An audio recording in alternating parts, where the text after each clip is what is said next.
Saudações, hoje é madrugada de 13 de janeiro de 2023 e aqui eu vou até um pouco na contramão dos meus últimos vídeos, porque eu estou um pouco preocupado com o alarde que se está fazendo em cima desses dados do cartão corporativo, onde estão acusando o Bolsonaro de ter feito gastos muito grandes e gastos muito estranhos, e sinceramente eu acho que isso é um tema que não merece tanta atenção assim, porque é perfeitamente possível que não tenha nada de verdadeiramente estranho aí, apesar das aparências iniciais que sugerem sim algumas inconsistências, algumas possíveis peculiaridades aí não normais. Mas eu baixei a planilha que está disponível nesse endereço aqui, que vou deixar na descrição também, e é uma planilha extremamente mal feita, muito mal formatada, aliás, um serviço tão mal feito que, sinceramente, eu fico até um pouco desconfiado da veracidade dos dados. E existem pessoas que estão meio que questionando esses dados aí, em geral, num sentido que pioraria mais para o Bolsonaro, né?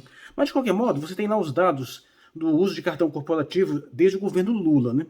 E quando você vai comparar os números em geral, você vai notar que, de fato, Bolsonaro gastou mais que qualquer um dos governos anteriores.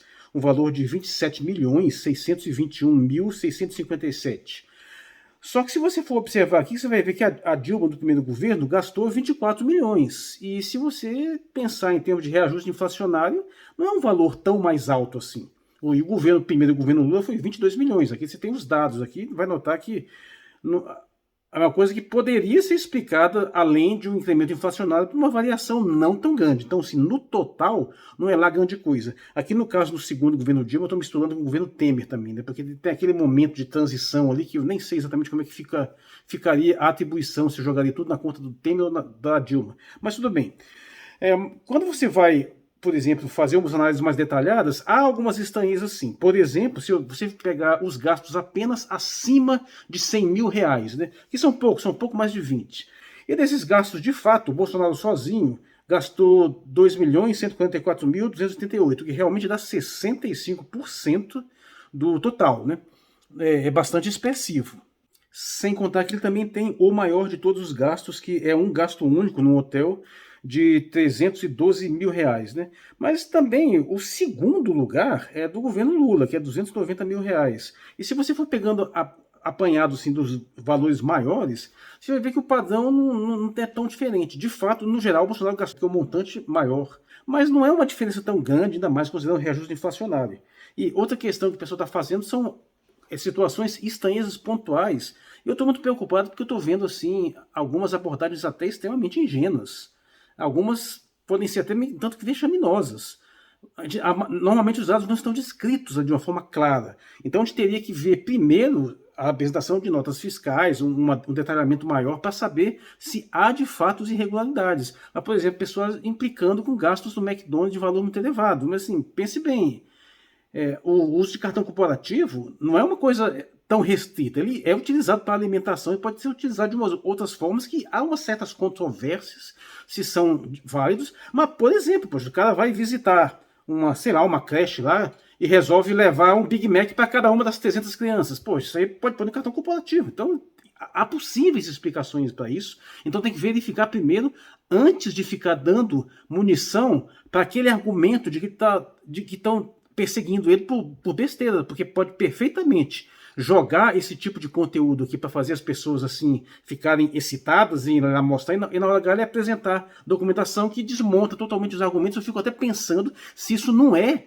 proposital, até uma estratégia de tacar um sigilo lá, uma dificuldade, para fazer com que as pessoas vão lá empolgadas e achando que vão achar novas irregularidades, e daqui a pouco o sujeito vai lá e mostra, não tem nada de errado aqui, mostra tudo, tá vendo? Vocês estão tentando me perseguir. Então tem que ter cuidado para não dar esse tipo de munição para o sujeito. E eu não estou dizendo que foi isso, mas estou falando que a gente não tem os dados precisos ainda para ter certeza do que aconteceu, e é fácil você imaginar coisas que explicariam essas irregularidades. Por exemplo, aquela lá de um restaurante em Roraima, onde gastou 109 mil num dia, o que dava para comprar 6 mil marmitas. Veja, o fato de ter sido pago num dia não quer dizer que foi gastado todo em um só dia, e essa porcaria já foi explicada. É aquele local que tem a divisa com a Venezuela, onde pelo menos a alegação, essa é uma alegação plausível, onde pagou lá um bocado de marmita para refugiado venezuelano. Pô, se você passa um mês pagando marmita para 1.000 pessoas, dá esse valor aí. Então, eu tenho dúvida se isso realmente é regular, se há um questionamento, se tem nota fiscal, se tem comprovação disso, eu não sei. Mas não adianta você simplesmente jogar uma ideia assim e como se fosse uma coisa óbvia. Não é, tem que pensar um pouco mais a esse respeito. Algumas chegam a ser hilárias, porque tem gente reclamando que ela gastou 8 mil em sorvete, meu Deus do céu. Em 4 anos, faz as contas. Isso aí dá um milkshake por dia. É muito caro, sei lá. Mas, poxa, não é uma coisa tão absurda assim de você pensar quando você faz uma distribuição na média. Assim, em suma, eu só estou querendo passar esse recado aqui para que as pessoas não fiquem caindo em armadilhas narrativas, em coisas assim que desviam o assunto de coisas muito mais graves, que é essa questão desse processo golpista em curso, que nós temos ainda uma ameaça que tem um alto comando militar extremamente pérfido e corrupto, que precisa ser investigado devidamente. Eu não engoli essa de tentar jogar a culpa apenas no GSI, porque foi o GSI que dispensou o BGP, isso aí tem coisa estranha ainda por trás. Acho que tem coisa muito mais séria para se preocupar do que ficar caindo em narrativas bobas assim, que nem essa também aí do manuscrito lá que acharam na casa do Anderson Torres. Aquilo não vai dar nada, viu? Aquilo tem uma certa queima política, porque parece que estão arquitetando, planejando, concebendo um possível golpe de Estado, mas aquilo ali, do ponto de vista jurídico, não dá nada, é bobagem. Até porque o que ele alegou lá já seria suficiente para meio que neutralizar qualquer tipo de abordagem mais significativa. Mas só para a gente ter esse cuidado e não ficar caindo em algumas coisas que às vezes são até ridículas, né? Porque a do sorvete fica até meio estranho. Faz a conta, isso aí não é uma coisa assustadora, considerando que quando você tem viagens frequentes, onde não é só para ele e só para a família dele, você tem às vezes uma comissão, leva um monte de segurança, de assessores, e o pessoal também tem que almoçar, meu Deus do céu.